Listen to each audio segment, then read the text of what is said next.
Hey, it's Trip here from the 87th.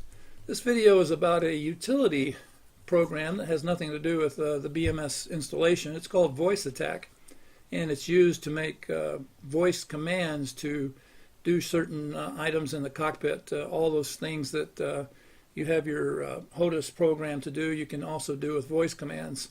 Now, you don't have to use the voice commands. You can use some of the voice commands that you find convenient to use, or you can not use any at all. It's your preference, but I think it's comes in handy when I'm, for instance, flying in very close formation with the lead aircraft, for instance, and I'm right on his wingtip, and he wants to make a radio change. I really don't want to have to look away from him to come back into the cockpit to punch buttons on the ICP and verify that I'm on the right new frequency. I'd rather just make a voice command while I continue to look at my lead out there and do it that way. So that for me, that's very convenient. So the way I do that is, for instance, if you look at the DED, I just say uniform 1-3, and it makes that change. So now I'm on the frequency that he wanted me to change to. It works pretty much flawlessly. I'm very happy with it. This VoiceAttack program, it's a $10 program, and I think it's well worth it. It's very, very reliable. I'm using a headset with a boom microphone, so it's picking up my commands, and it really works flawlessly. Now, there's one caveat before I go any further, one big warning about using this program. You're going to like it, and the warning is don't share the registration code with your pilot buddies. I did. I was so excited about this program, finally found one that works. Those other programs I bought and paid for, you'd say one thing and the program would do another. I mean, they were just totally garbage. But this program, I was so excited to show it to somebody that said, hey, look, here's the registration code, load it up. And we were online, and I was showing them how it works. And several days later, I get an email from the developer of the program. And he was very nice about it. He said, hey, I see you, two people using the same registration code and at the same time in states that are very far away from each other. What's going on? So, I told him about it. And again, he was very nice, and he says, well, look, you got to get the other guy to stop using the registration code. As a matter of fact, he gave me a new registration code, and he said, if I catch you doing it again, I'm going to have to, block your registration code, and, you'll never be allowed to buy the program again. And so that got my attention. I was very apologetic. I realized what I did, and he was very nice about it. But so don't share the code, because if you share the code with 2 or 3 people, you can't really be sure whether they're not going to share it with somebody else, and as soon as the developer sees that, then he's going to bar me from ever owning the program. So it's just not worth it. And I guarantee you're going to like the program if this is the kind of thing you like. All right, so that's one reason I use it, is just convenience items. Another big reason is it saves wear and tear on the buttons. I've got a couple hat switches on my stick that are going kind of mushy. They've lost their tactile feeling, and I'm not really sure I'm pressing them hard enough, but they work, but they're just they're starting to go wonky, and they're going to fail at some point. So I figure if I'm just up tooling around and just goofing off offline, if I can use voice commands for that particular button press, then I'm going to save wear and tear on the stick, and maybe it'll last that much longer.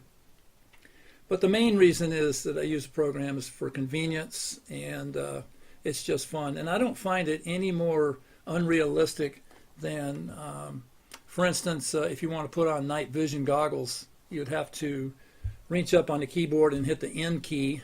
Well, I don't think they have a keyboard in the airplane, so doing that is unrealistic, and you wouldn't have it programmed into your HOTUS in the airplane, so that's unrealistic.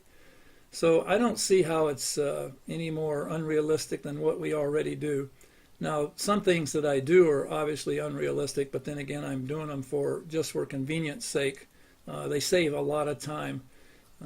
If I want to go direct someplace, the only way I can do it, if it's not in my route of flight, as a waypoint or a steer point, then I'm going to have to go into the DED and load the coordinates manually. But for instance, if I wanted to go to Kotar right now, the easiest way for me to do it would be to say direct Kotar, and then coordinates get automatically loaded, and I can see in the DED or the HUD that I'm 98 miles away, and it's back behind me to the left. So it gets done really quick. And the advantage of that is that I don't have to spend time looking up, those coordinates from some reference material and loading them into the DED. Now, sure, that's what they do in the airplane. They look it up on a piece of paper or, on their knee pad or something, and they put the coordinates in and they go direct if it's not a, pre-planned waypoint of some sort. But I just find it's convenient. And again, if you don't want to do it, you don't have to do it. So I have a few other things that I like to program into the VoiceAttack. For instance, when you're tied air-to-air with your wingman, like 1 and 2 are tied air-to-air so they can see their distance apart in the lower right corner of the DED, and say number 3 and 4 are tied together. Well, as lead, I know where number 2 is, but I don't know what my distance is from number 3, so I've got to go into the DED and change the TACAN band from, say, X to Y, and then change it back again to X once I read go to the main page of the DED, look at the distance, then go back into the TACAN page and change the band back. I mean, it just, in the heat of battle, really you're going to do all that? Probably not. So, whoops, got to get those lights off. So I just do it with a voice command. Now I'm up here with AI, and they're not going to have air-to-air TACAN set, but you can see the effect of it in the lower right corner. You'll see 94X turn to 94Y.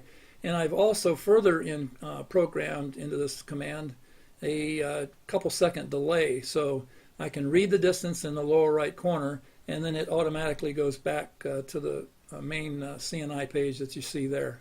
And if you'll watch the lower right corner of the DED, all I have to say is switch, and it makes the switch to Y, and then a few seconds later it goes back to where I'm reading my wingman's distance from me. So that's a huge convenience. Again, you don't have to use it, but if you do, it's there and it works. The program really, really works well.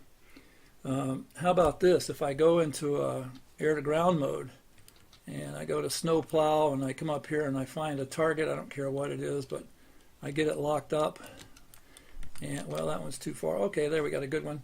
If I want to make a mark point out of this, all I have to say is mark point, and it knows I'm in the air-to-ground mode on the FCR radio radar, and you can see in the DED in the upper right that it has already made steer point 26 my active waypoint. So I have distance and direction to that point.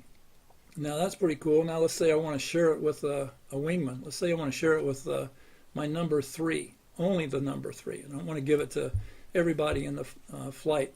Well, let's say it's the number 2. Let's say the 1 and 2 are doing air to ground, and 3 and 4 are doing the air to air covering us. So I really don't want to transmit this to 3 and 4 because they're up there fighting air to air, and they don't want to get a HUD message that says mark point so and so and get a bitch and Betty call out. So I only want this to go to the number 2 guy. So what I can do is I can say data link. I have to do it as a separate command.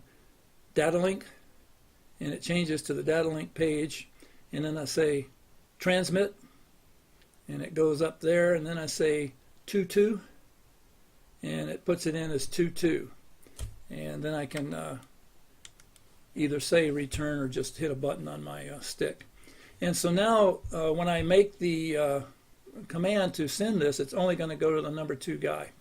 And to do that, I just say comm switch right. And there you have it. So now he just got that mark point that I made. So I can do it all by voice if I want to. Again, don't have to. It's purely up to you. So frame rates. If I want to see what my frame rates are in the upper left corner, just to get a quick glance at it, I don't have to hit any keyboard commands. I just say frame rate, and they display up there for a couple seconds, and then it disappears. That's the way I have it set up. Now these commands, if I use the command frame rates in a sentence, you notice that nothing happened up in the upper left-hand corner when I said frame rates in a sentence, because these commands have to be standalone. So you have to pause a little bit and say frame rates, and it pops up there. It's kind of cool. Alrighty, I'm using a headset, and so I used to do this with my desktop microphone and my desktop speakers, and I found that if I have the volume turned up too high for, like, VHF2 or for ATC, while they're talking, if I try to give a command, the microphone can't distinguish that noise from my voice, so I find that I have to repeat myself. It's either repeat my command or turn the volumes way down so that the desktop mic doesn't pick it up. But when I use a headset mic and earphones, then the only thing the mic hears is my voice, and it doesn't hear anything else. And so these commands, they virtually work flawlessly. I'm just really excited about how well the program works. So there's any number of things you can program into this VoiceAttack program. I've got like 470 some odd different commands that, if I want to use them, I can use them, if I choose to. And that's kind of a testament as to how easy the thing is to program. It's very simple. Once you see how to do one thing, you can program any kind of command or macro that you want. Yeah, there's a whole lot of stuff in here that I have that I can't demonstrate for you because it'd take too long, but that gives you an idea of what the program is and how it works and why I use it. And I hope this helps. Trip out.